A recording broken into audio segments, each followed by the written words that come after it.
Jude, adresse et salutations. Jude, serviteur de Jésus-Christ et frère de Jacques, à ceux qui ont été appelés, qui sont aimés en Dieu le Père et gardés pour Jésus-Christ. Que la miséricorde, la paix et la charité vous soient multipliées contre les impies. Bien-aimés, comme je désirais vivement vous écrire au sujet de notre salut commun, je me suis senti obligé de le faire afin de vous exhorter à combattre pour la foi qui a été transmise aux saints une fois pour toutes. Car il s'est glissé parmi vous certains hommes dont la condamnation est écrite depuis longtemps, des impies qui changent la grâce de notre Dieu en dissolution et qui renient notre seul Maître et Seigneur Jésus-Christ. Je veux vous rappeler, à vous qui savez fort bien toutes ces choses, que le Seigneur, après avoir sauvé le peuple et l'avoir tiré du pays d'Égypte, fit ensuite périr les incrédules, qu'il a réservés pour le jugement du grand jour, enchaînés éternellement par les ténèbres, les anges qui n'ont pas gardé leur dignité, mais qui ont abandonné leur propre demeure, que Sodome et Gomorrhe et les villes voisines, qui se livrèrent comme eux à l'impudicité et à des vices contre nature, sont donnés en exemple, subissant la peine d'un feu éternel. Malgré cela, ces hommes aussi, entraînés par leur rêverie, souillent pareillement leur chair, méprisent l'autorité et injurent les gloires. Or, l'archange Michel, lorsqu'il contestait avec le diable et lui disputait le corps de Moïse, n'osa pas porter contre lui un jugement injurieux, mais il dit que le Seigneur te réprime.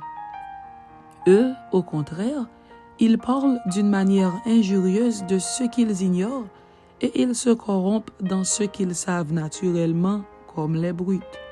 Malheur à eux, car ils ont suivi la voie de Caïn. Ils se sont jetés pour un salaire dans l'égarement de Balaam. Ils se sont perdus par la révolte de Corée. Ce sont des écueils dans vos agapes, faisant impudemment bonne chère, se repaissant eux-mêmes. Ce sont des nuées sans eau, poussées par les vents, des arbres d'automne sans fruits, 2 fois morts, déracinés, des vagues furieuses de la mer rejetant l'écume de leurs impuretés, des astres errants, auxquels l'obscurité des ténèbres est réservée pour l'éternité. C'est aussi pour eux qu'Enoch, le 7e depuis Adam, a prophétisé en ces termes. Voici, le Seigneur est venu avec ses saintes myriades pour exercer un jugement contre tous et pour faire rendre compte à tous les impies parmi eux de tous les actes d'impiété qu'ils ont commis et de toutes les paroles injurieuses qu'ont proférées contre lui des pécheurs impies. Ce sont des gens qui murmurent, qui se plaignent de leur sort, qui marchent selon leur convoitise, qui ont à la bouche des paroles hautaines, qui admirent les personnes par motif d'intérêt. Mais vous, bien-aimés, souvenez-vous des choses annoncées d'avance par les apôtres de notre Seigneur Jésus-Christ. Ils vous disaient qu'au dernier temps, il y aurait des moqueurs, marchant selon leur convoitise impie. Ce sont ceux qui provoquent des divisions, hommes sensuels n'ayant pas l'esprit. Exhortation et doxologie finale.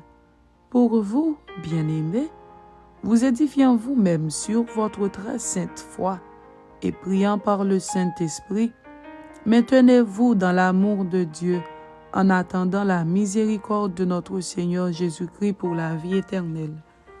Reprenez les uns ceux qui contestent, sauvez-en d'autres en les arrachant du feu, et pour d'autres encore, ayez une pitié mêlée de crainte, haïssant jusqu'à la tunique souillée par la chair.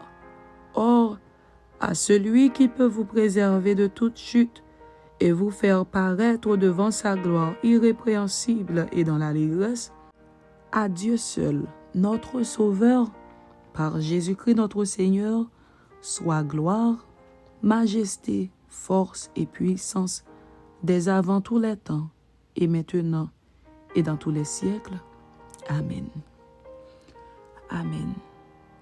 C'était Jude, chapitre 1. Ainsi se termine la lecture de l'épître de Jude. Que Dieu vous bénisse. Amen.